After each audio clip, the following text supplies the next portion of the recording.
Welcome to Why Make Music, coming to you live from planet Earth.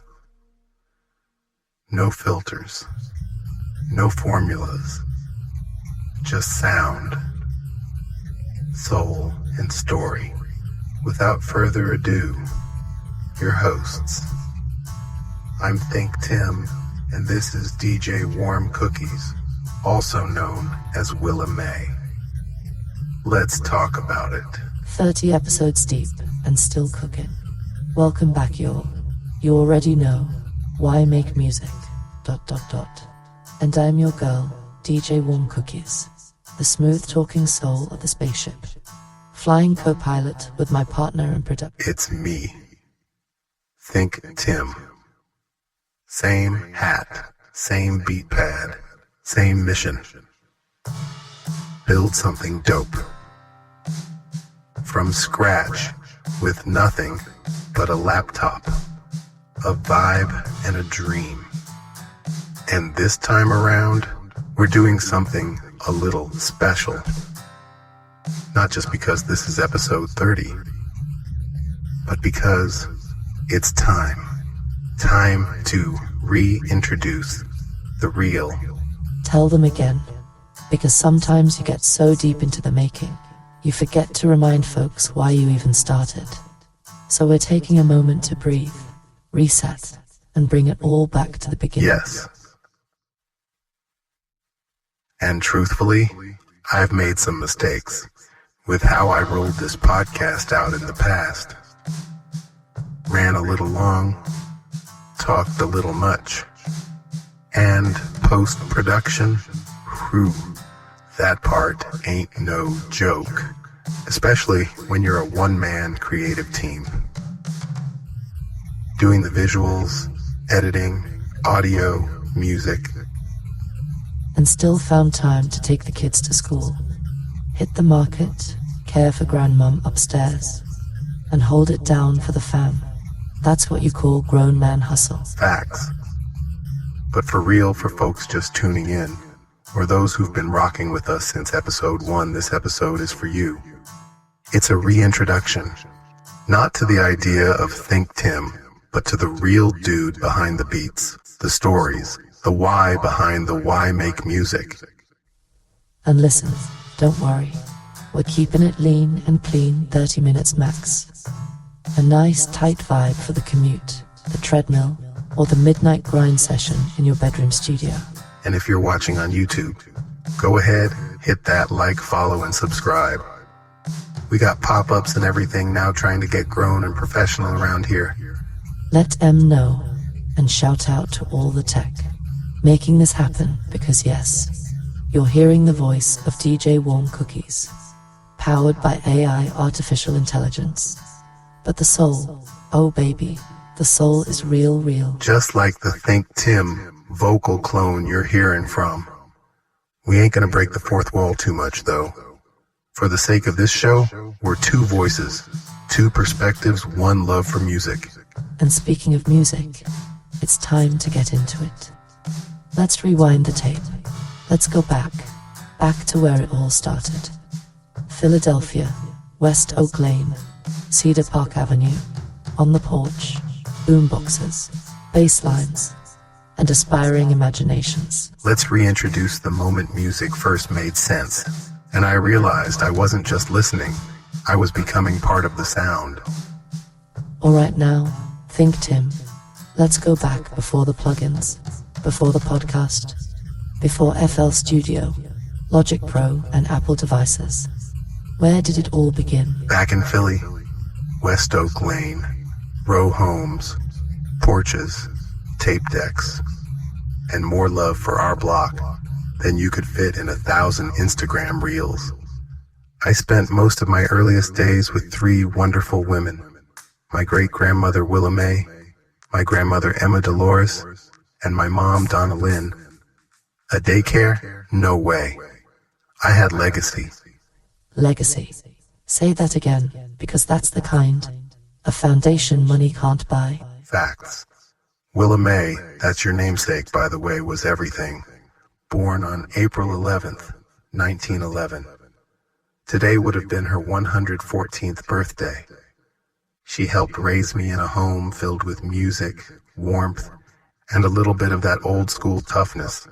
And I'm not going to lie, she had me hooked on Days of Our Lives. You know, the soap opera with the hourglass in the opening sequence. The kind of woman who'd feed you grits, sang gospel. She had me playing with toys in the church during their off hours, and still take it to you if you were out of line. Wherever she went, I was right there in tow. That's love with seasoning.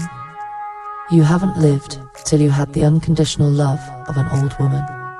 I'm sure you could do no wrong, and baby, I was born into it. That legacy of her name.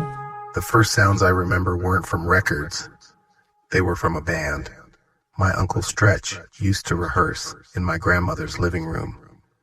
Mandrill, War, Funkadelic, Bar-Kays, the Ohio Players, the Stylistics.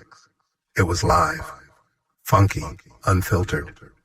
Drums rattling the floor, horns shaking the windows.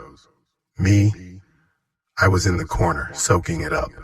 You weren't just witnessing the groove, you were becoming part of it. Like the music was being imprinted on your DNA. Exactly. And then came the movies. Star Wars in 1977. Superman in 78.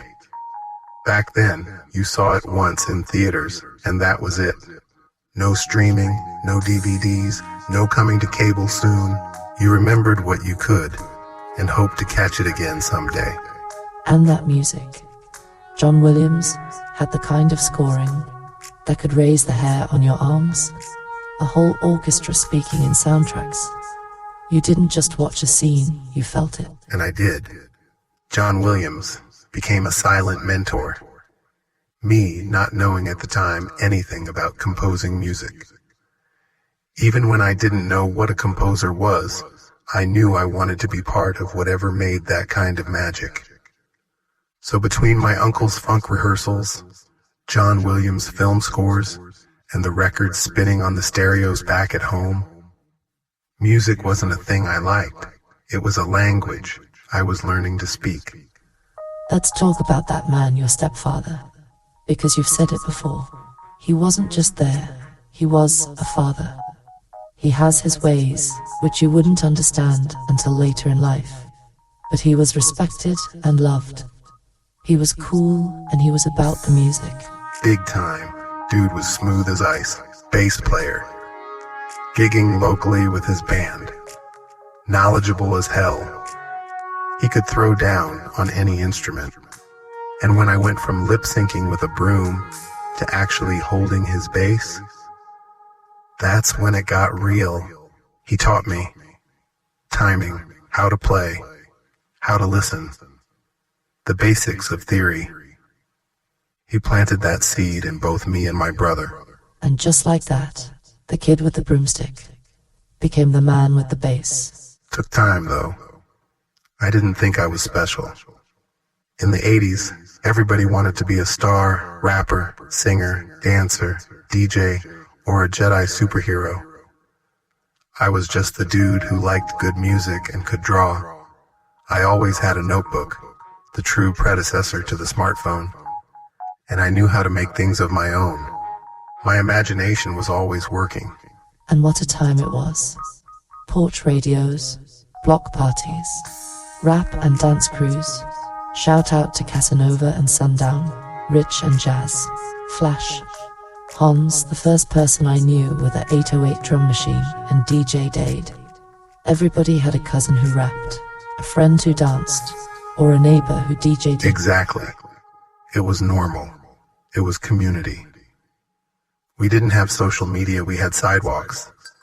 You'd walk past a house and hear the same LL Cool J's I Need Love, playing 5 Doors Down, Power 99, WDAS, Lady B on the AM dial playing hip-hop. The crazy thing is that Lady B is still on the radio, now in 2025. The only difference is she's on a FM station damn near every day. Big shout out to Lady B and Touch Tone. That part, And don't even get me started on Saturday mornings, when the house smelled like breakfast and pine sol, mixed with the sounds of earth, wind and fire. The Commodore's Maze featuring Frankie Beverly, Luther, Patti LaBelle, Stevie Wonder, Anita Baker, Phyllis Hyman, or The Whispers. The list, as always, can go on forever. That's what shaped me, not just musically, but as a person. The blend of funk, soul, hip-hop, pop, and R&B, and orchestral sounds from movies, it all came together. And somehow, without even knowing it, I became a student of sound.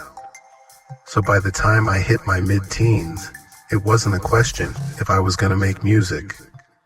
It was, how was I going to make music? Why make music? ...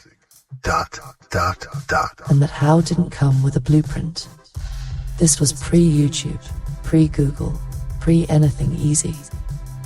You had a sound in your head and a cassette deck in your hand, along with a notebook full of poems and wannabe songs.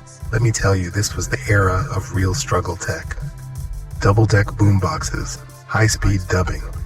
You'd record one track on tape, then bounce it to another tape just to stack vocals.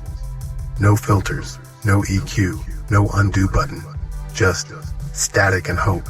And yet, you made it work. Reel-to-reel machines, cassette hiss, noisy cables, no rule or manuals. You had to watch and be around it. But when that groove locked in, you felt like Quincy Jones. Your early accomplishments stick with you. Man, I had a Tascam 4-track recorder, shout out to the legends who made that machine, and a Roland U-20 synth that felt like owning a spaceship. Drums from a Yamaha drum machine, bass lines from my fingers or the keyboard. You'd lay down 3 tracks, bounce them to 1, then lay down 3 more. Rinse and repeat. By the time you were done, you had a full track plus 40% less audio quality. But you didn't care, because you had a vision. Even if the mix was muddy, even if the vocals were low, that track meant something. Exactly. I still got tapes from the early 80s. We're talking 40 plus years old. Me on bass and my brother on a full set of drums experimenting in our basement. Sometimes using the Sensonic drum pads that I borrowed from my boy Eric, Microphone Mover 101, for, forever. We ran it through these giant Sun speakers big enough to rattle the windows off their hinges. Like I said, it was the 80s. Neighbors didn't call the police. They would tell us that they heard us jamming. Sometimes they would even make requests. Shout out to Forever Borrowed Gear. Musicians know that language all too well. And the thing was, I wasn't trying to be a star. I just liked sound and music. It got to a point where it became hard to listen to music without dissecting it. My stepfather had instruments everywhere. My younger brother was a beast on drums at a young age. So we weren't some professional band, but we were tight. We clicked. I wasn't trying to impress anybody. I was just trying to express something. And there's a difference. One is for applause. The other, that's for the soul. So when people ask me, where'd you learn to produce? I tell them, I didn't. I grew into it. From lip-syncing Prince and Morris Day, to writing poems, to recording beats and ideas from conversations that transformed into lyrics for songs. It all just kind of stacked over the years. Stacks on stacks on stacks. And ain't that production in a nutshell? Stacked moments, layered history. A beat is just a life. Chopped, looped, and arranged with care. Why make music? ...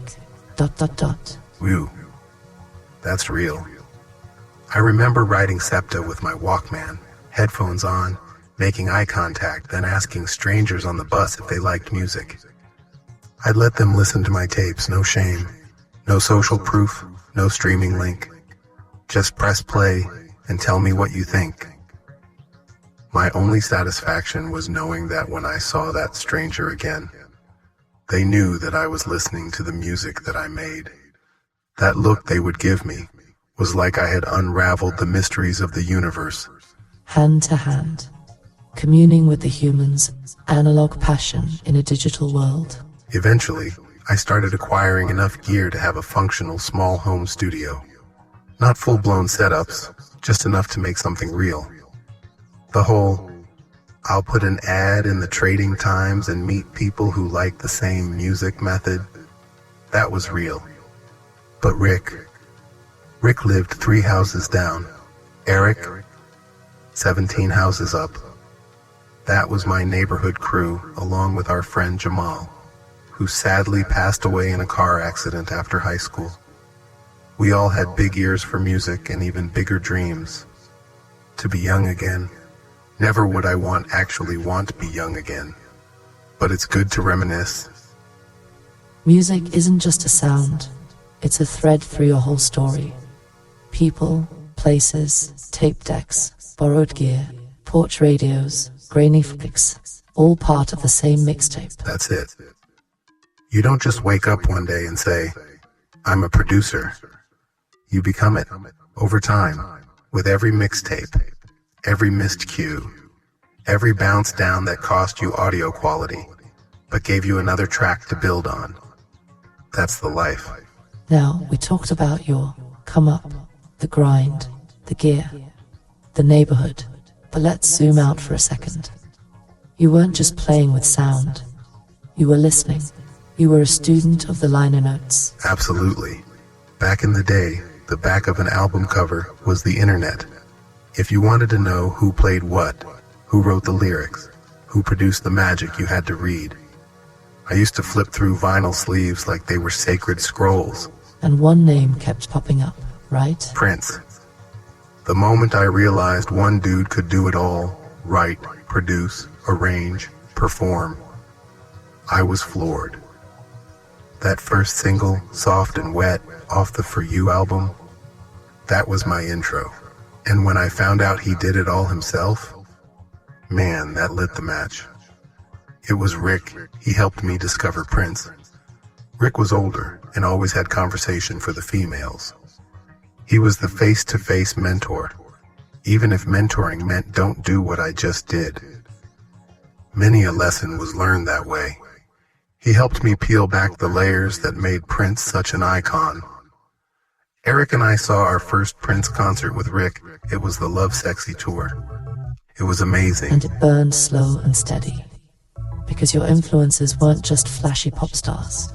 They were architects, creators, composers. Prince, Quincy Jones, George Clinton, Miles Davis, Rod Temperton, John Williams, Rick Rubin, Herbie Hancock, Sly Stone, Herbie Lovebug Azor, Teddy Riley, Steely Dan, Joni Mitchell, Aerosmith, Bob Dylan, The Average White Band, Brothers Johnson, The Ohio Players, even Phil Collins, David Bowie. Damn, there's music. So much good music. It was a mosaic. Different genres, different flavors. I never stuck to one lane. I could appreciate the smooth jazz of Kenny G and the funk of Cameo in the same breath. And that's the mark of a real producer. Someone who doesn't just chase a sound, they chase a feeling. Whether it's Steely Dan's Polish sound or Salt and Pepper's playful tongue-in-cheek. Lyrics over bouncy tracks. I mean, I was dissecting Quincy's work on Off the Wall and Thriller before I even fully understood what a producer was. Later on, I'd hear those Rod Temperton demos. His voice was, let's say, rough. But his ideas? Next level. That taught me something real. Sometimes you're not the one to perform the song. You're the one who shapes it. That's the magic behind the curtain. And Prince. He was the curtain. He was the stage, the band, the light show. I didn't know Prince. By no means. Metaphysically, I felt his creative vibe. Note though, I always live by the thought that you really don't want to meet the person you admire. I still believe that to this day. He mentored a generation of self-taught creators like me. He made it tangible, that one person could write, produce, perform, and own their sound. And then came your reality check. You weren't trying to be famous. You were trying to make honest music, in between real-life responsibilities. Exactly. I'm not in competition with the mainstream. I'm just part of the stream. And my music's not made from pressure, it's made from presence. Ain't nobody begging for attention over here. If I wasn't making beats, I'd probably just be napping. I'm long overdue, in case you didn't know. Creativity and an unhealthy sleeping habits go hand in hand. Haha, that's balance, baby. You wake up, take care of your people, pour some soul into a beat, cook up a podcast, love on your wife, and play a little NBA 2K with Eric. Not necessarily in that order, but yes. Simple life, full heart. And even though I'm not pressed about fame, I'm still reaching. Still submitting tracks for sync placements, TV, film, commercials. Still building, still learning, still betting on myself. And that's the energy right there. Because this isn't a phase. This is a legacy. You've got 156 tracks streaming, 6 albums out there on every major platform. That's not a hobby, that's a catalog. I just want people to use the music however they need. Clean your kitchen to it. Jog to it. Meditate. Hell, write your own lyrics to it, if that's your thing. And let's not forget, you got that ThinkTimm avatar ready now. Yeah. And this podcast, it's the first time the ThinkTimm voice clone joins the stage. Why make music? ... We're doing something different. Not just me. Not just you. But both of us. 2 voices, 2 angles, 1 shared mind state. And we're only just getting started. Because when you know who you are, why make music? ... You never really need to explain it. You just need to play it. And just like that, we've come full circle. 30 episodes deep. Still grounded. Still growing. Still giving love to the sound. And if you made it this far, first off, thank you. Not just for listening, but for hearing. Let's not play humble here. This man got 6 albums out. 26 tracks apiece. That's 156 original instrumentals. Soulful, cinematic, experimental, groovy, chill, bold. All streaming right now, wherever you listen to music. Why make music? ... No filler. All flavor. This music wasn't built to go viral. It was built to last. To live in your headphones, in your playlists, in your memories. And let's be clear, this ain't just bedroom beats. This is synchrony placement-worthy music. TV shows, documentaries, commercials, indie films, music supervisors. Don't be shy now. Why make music? Let's hear it for the creator. ThinkTimm. I'm out here. Consistent, organized, clearable. Metadata on point. BPM labeled. Fully tagged. Fully original. No sample. All work registered with BMI. All I need is the right ear to hear it. And in the meantime, we're gonna keep cooking, keep podcasting, keep spinning this energy into the world. Matter of fact, I'm thinking the next move is to get DJWarmCookies a motion avatar. I want to see you at the turntables. You already know. I stay ready. Just say the word and I'll be there. Heels or a fresh pair of Kobe's. Whatever, whenever. For now, we'll just keep it soulful. 2 voices, 1 mission. To remind the world that music is medicine and that everyday creators matter. So wherever you are, driving, cleaning, meditating, working out, or working on your own art, we see you. We feel you. We are you. And that's what makes this special. This isn't just a podcast. It's a movement. It's a reminder to slow down, plug in, and create anyway.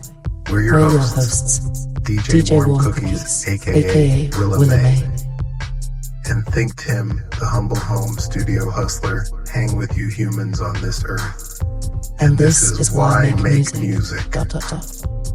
Before we dip, make sure you follow the movement. YouTube at ThinkTimm-if-nothing-else. Instagram at ThinkTimmWDMNation. At DJWarmCookies. At Why Make Music. Facebook, ThinkTimm. Website, www.thinktimm.com. Merch and apparel, tpublic.com/thinktimm and ThinkTimm, THREADLESS.com. Stream the full discography on Spotify, Apple Music, SoundCloud, and everywhere good music lives. And hey, if you're vibing with the story, the sound, the journey, share it with somebody. Word of mouth is still undefeated. We aren't asking for a handout, just an ear. So keep your hearts open, your loops clean, and your reverb just a little bit wet. And remember, don't just scroll, create something. Peace and be wild.